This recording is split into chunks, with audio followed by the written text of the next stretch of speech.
Hey guys, how's it going? Hope you're doing well. My name is Crown, and today I'm going to read you some very interesting stories that I hope that you're gonna love. And now, without further ado, let's go!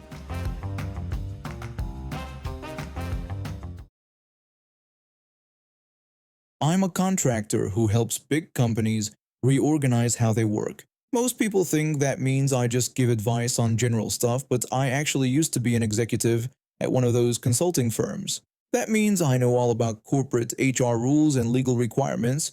That training came in really handy for what happened next. This whole mess started when I was brought in to help with a huge transformation project. We're talking about changing how 80,000 people work. My piece covered 40,000 of them.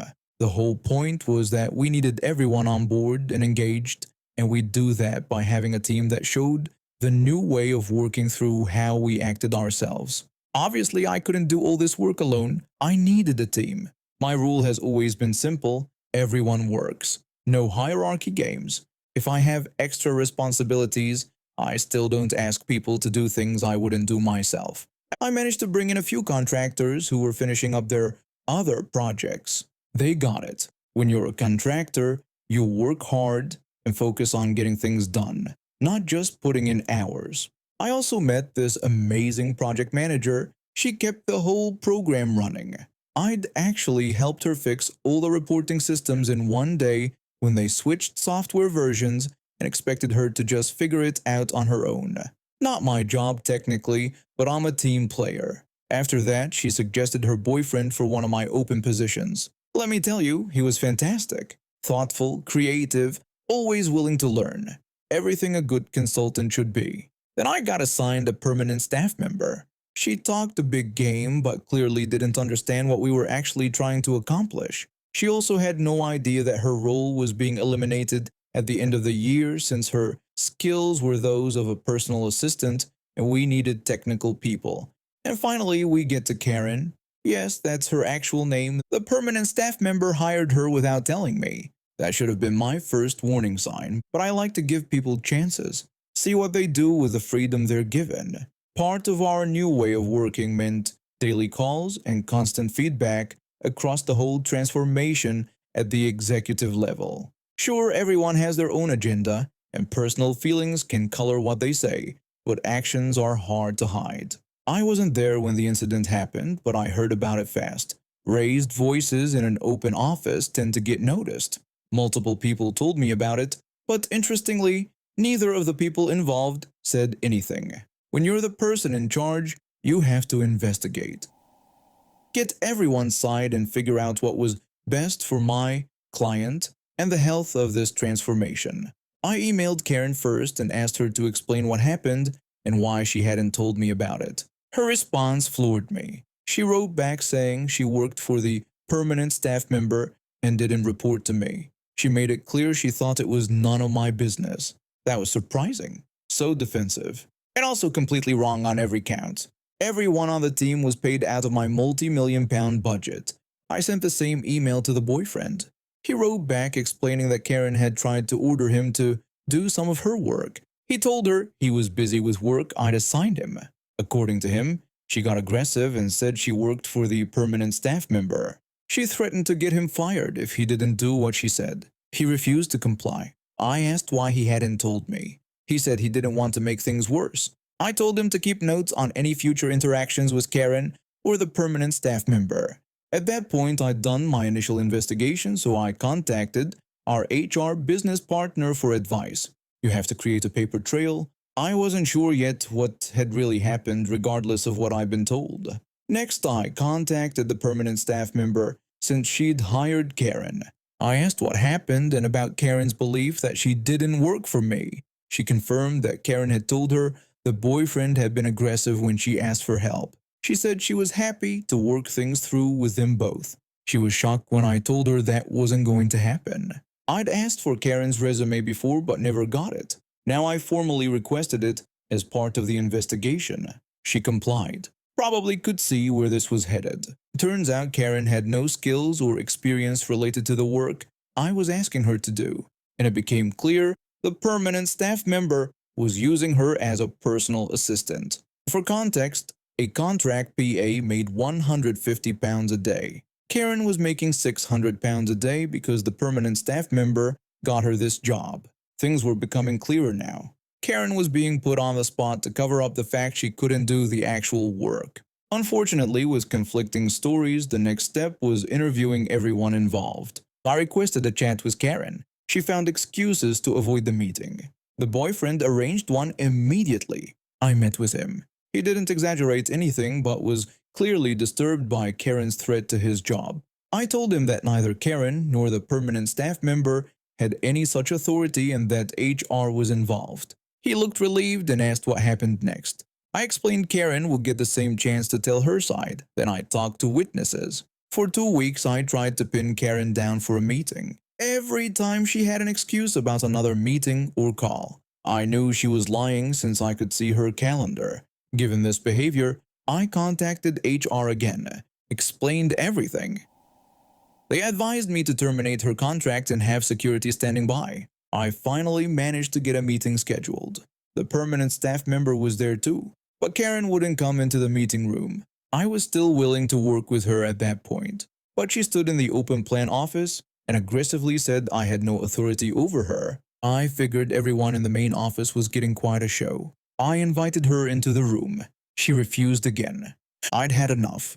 I called a security guard, then told her to put her ID card on the desk and said she'd be escorted out of the building. That's when things went nuclear. She went absolutely insane, shouting and cursing just when the security guard arrived. He took her ID pass, wouldn't let her pick up the work computer, and escorted her from the building. The boyfriend and the project manager were in the open office and saw everything.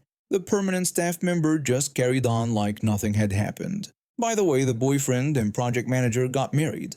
They have kids now.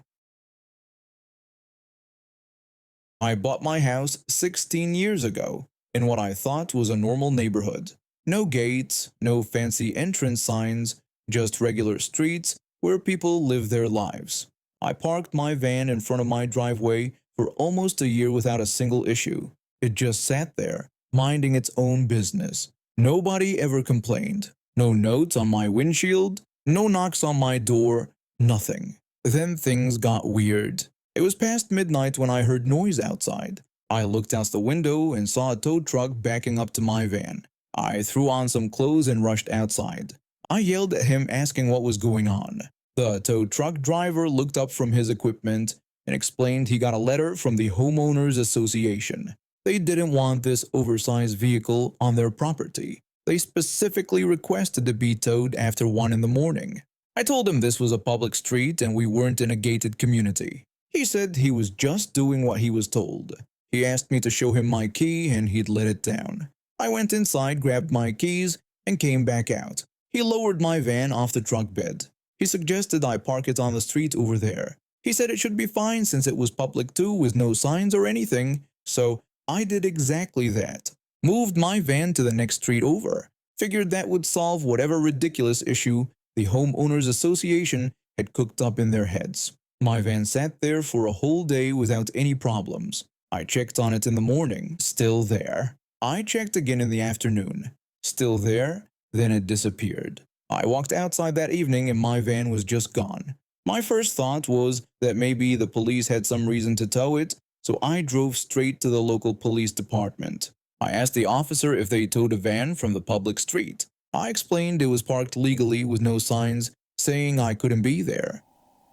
The officer checked his computer and told me they didn't tow anything from that location. He suggested I check with private towing companies. That's when it clicked. The same tow company from the night before. I called them right there in the police station standing at the front desk. I asked if they had my van. The woman on the phone confirmed they did. She said it was towed at 1:12 in the morning. I asked why it was towed from a public road when there were no signs, no warnings, nothing. She told me the Homeowners Association manager wanted it gone. That was all she could tell me. I started to argue that this was a public street and they couldn't just do that, but she put me on hold. I stood there on hold, the police officer watching this whole conversation unfold. After a few minutes, the woman came back. She told me my vehicle was relocated. Something about the way she said it felt off. like she was reading from a script someone just handed her. The officer must have noticed my expression because he raised an eyebrow. The officer asked if she said relocated. I confirmed that was exactly what she said. I asked her what the fee would be to get my van back. She told me it would be $375. I asked her to break down that cost. She said it was $125 for the tow, $150 for storage fees, and $100 for administrative costs. I told her I wasn't paying a single cent for an illegal tow. She said if I didn't pick it up within 3 days, the fees would increase to $500. I hung up and tried to process what was happening. 16 years I'd lived in this house. 16 years of paying homeowners association fees on time, every single time. Not once did I cause trouble or break any rules. And this was how they treated me? Sneaking around in the middle of the night like criminals, trying to steal my van while I slept. No letters, no emails, no phone calls, no warnings whatsoever. Just shadowy tactics and midnight operations. I went home that night furious, but by morning I had a plan. First stop was Village Hall. I needed to talk to the Public Works Department and get official confirmation about those streets. I walked up to a lady sitting in a cubicle. I told her I needed to know who maintained the streets in my neighborhood and whether they were public or private. She checked my address and confirmed those roads were public. She explained they handled everything for them, including snow removal and road maintenance. I asked if I could get that in writing. She printed out a map showing exactly which streets were public property. I had my phone recording the whole conversation just in case I needed proof later. I asked her if the Homeowners Association had any legal authority over public streets. She laughed and said absolutely not. She explained that homeowners associations can only enforce rules on private property and common areas they own. Public streets belong to the village and fall under municipal jurisdiction. Armed with documentation and recordings, I went back to the police department. I told the officer I needed to report my van as stolen. The officer looked confused at first, but I explained everything. The midnight towing attempt, the lack of notice from the Homeowners Association, the tow company's suspicious claim that they relocated my vehicle only after I called them from the police station. The fact that Public Works confirmed the street was completely public. The $375 ransom they were demanding. The officer agreed I had a case and told me to file the report. He also suggested I document everything and consider getting a lawyer. Next, I found a lawyer who specialized in homeowners association disputes. He listened to my story and smiled. He said we were going after both of them, the homeowners association and the tow company. He listed the charges as unauthorized removal, trespassing, theft, and emotional distress. He also mentioned we could go after them for extortion given the fees they were demanding. I asked him how much this would cost me. He said he'd take the case on contingency, meaning he'd get paid from whatever we won. That made me feel better. The court case was intense. My lawyer presented the map from Public Works, showing clear proof that the roads were public property. He played my recording from Village Hall. He questioned how the Homeowners Association could claim authority over public streets. He hammered the tow company about their midnight operations and their convenient memory about relocating my van only after I called them from the police station. He brought up the $375 fee they demanded and called it ransom for illegally seizing my property. The Homeowners Association tried to argue they had the right to enforce community standards. Their lawyer kept talking about property values and neighborhood aesthetics. My lawyer asked them to show any documentation proving they owned the streets. They couldn't.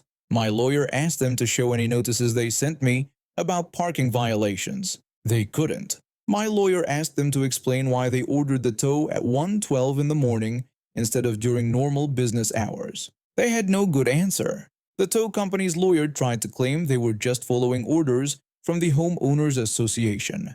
My lawyer pointed out that following illegal orders doesn't exempt you from liability. He showed the judge the recording of the tow company woman saying the vehicle was relocated only after I called them from the police station. He argued this proved they knew what they were doing was wrong. The judge asked the tow company why they didn't verify the Homeowners Association had legal authority before taking my van. The tow company lawyer had no response. My lawyer shot back with the facts. Public roads mean public rights. No notification means no grounds for removal. Taking someone's vehicle in the middle of the night without warning or legal authority is theft, plain and simple. The judge agreed. The judge announced that the homeowners association and the towing company were ordered to pay damages, legal fees, and compensation for emotional distress. She said clearly that the defendants overstepped their authority and caused significant harm through their unauthorized actions. The final settlement came out to $12,000, $4,000 from the homeowners association, $8,000 from the tow company. My lawyer took his cut, and I walked away with a substantial amount. I got my van back the same day the judge ruled in my favor. No fees, no storage costs, nothing. The tow company had to deliver it back to my house and apologize. The money was nice, but winning felt even better. Standing up to bullies who thought they could push people around just because they had some tiny amount of power over a neighborhood felt incredible. I used part of the settlement money to customize my van. New paint job, upgraded everything, made it look absolutely fantastic. I even got custom lettering on the side that said property of a homeowner, not an HOA. Now it sits right back in front of my driveway where it belongs. The homeowners association hasn't said a word to me since, neither has that tow company. I heard the homeowners association had to send out a letter to everyone apologizing for overstepping their authority. They also had to clarify in writing that they have no control over public streets.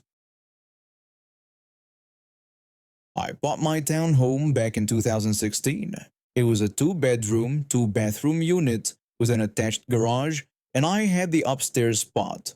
The layout was a bit unique because my master bedroom sat right above my downstairs neighbor's garage, while my second bedroom was over my own garage. Everything was fine at first. The place came with nice wood floors in the kitchen and living room, but the bedrooms had carpet. For the first few years, I didn't think much about it. Then in 2021, that carpet started looking pretty worn out. I figured it would look better and be easier to maintain if I just extended the wood flooring into the bedrooms. Before doing anything, I pulled out the rules. The neighborhood association had this document with all their regulations, and I went through it carefully. There was a section about floor renovations that explained you needed approval for any work done over livable areas. I read that line probably 10 times. My bedrooms were over garages. Garages aren't livable areas. So according to their own rules, I didn't need to ask permission. I hired a contractor and had the floors done. The whole project cost me about $8,000. They looked amazing, matched the rest of the place perfectly. My downstairs neighbor was something else entirely. This guy complained about everything, and I mean everything. One month I got 3 separate complaints about running my dishwasher at night. He wrote that he could hear water in the pipes and that I shouldn't be allowed to use it after a certain hour. I'm talking about running it at 9 or 10 at night, not 3 in the morning.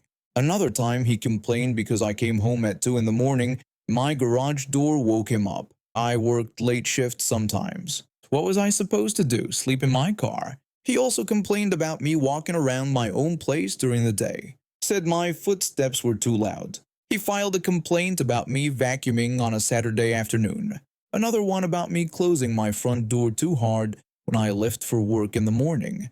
The complaints kept piling up. After about a dozen of them, I got summoned to appear before the board. They wanted to have a whole meeting about my supposed violations. I sat there while they went through this list of ridiculous grievances. During that meeting, I accidentally mentioned that I had changed the flooring. That got their attention real quick. They started making noise about how I needed approval. I explained to them that they should read their own rules. They insisted I was wrong. One board member kept saying the rules applied to all flooring changes regardless of location.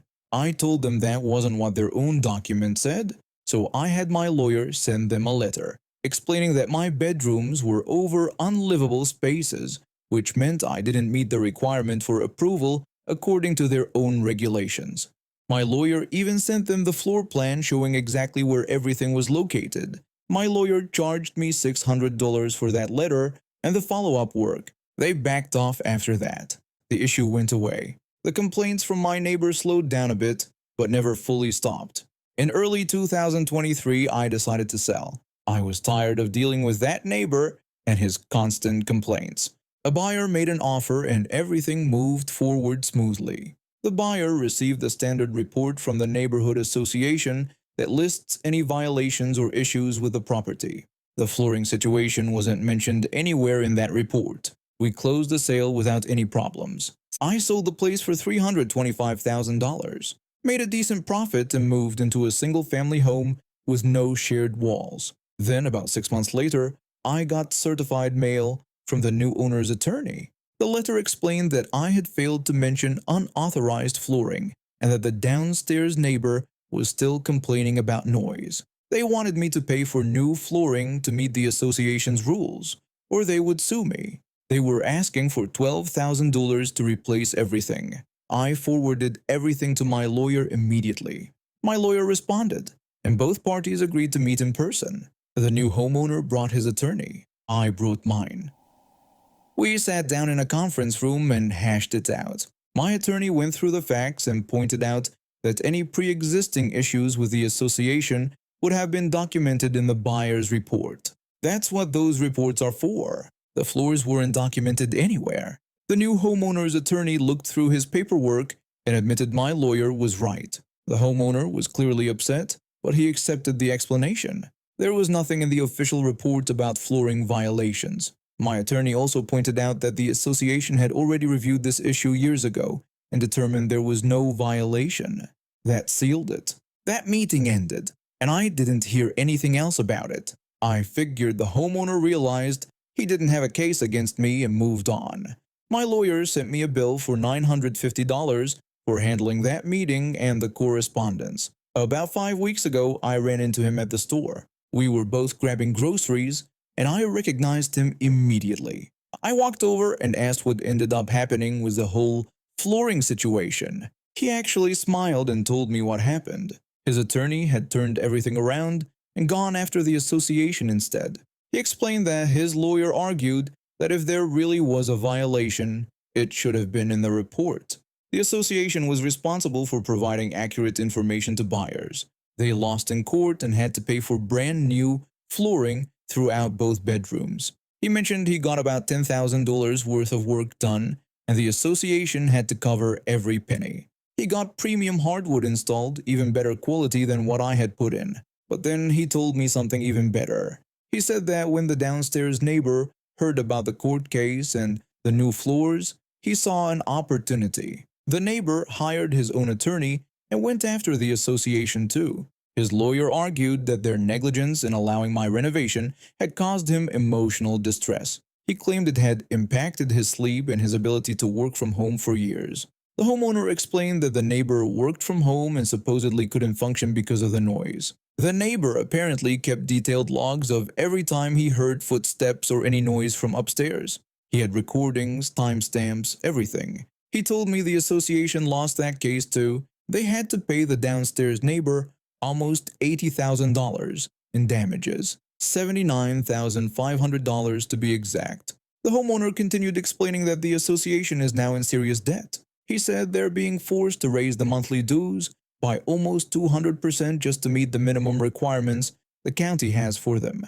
The dues were $120 a month before. Now they're going up to $360 a month. He mentioned that a lot of people in the neighborhood are furious about it. Several homeowners are trying to dissolve the association entirely. Some people are even selling because they can't afford the new dues. The board members who handled my original case all resigned. New people had to step in and deal with the mess. I walked away from that conversation trying not to laugh. After years of dealing with that complaining neighbor and the association backing him up on every ridiculous grievance, they finally got what was coming to them. All because they couldn't be bothered to properly document their own alleged violations or follow their own rules in the first place. The homeowner told me the downstairs neighbor is still living there, probably enjoying his $80,000 payout. Meanwhile, everyone else in the neighborhood is paying for the association's mistakes. And now we have reached the end of today's stories. Thank you for watching, and see you next time.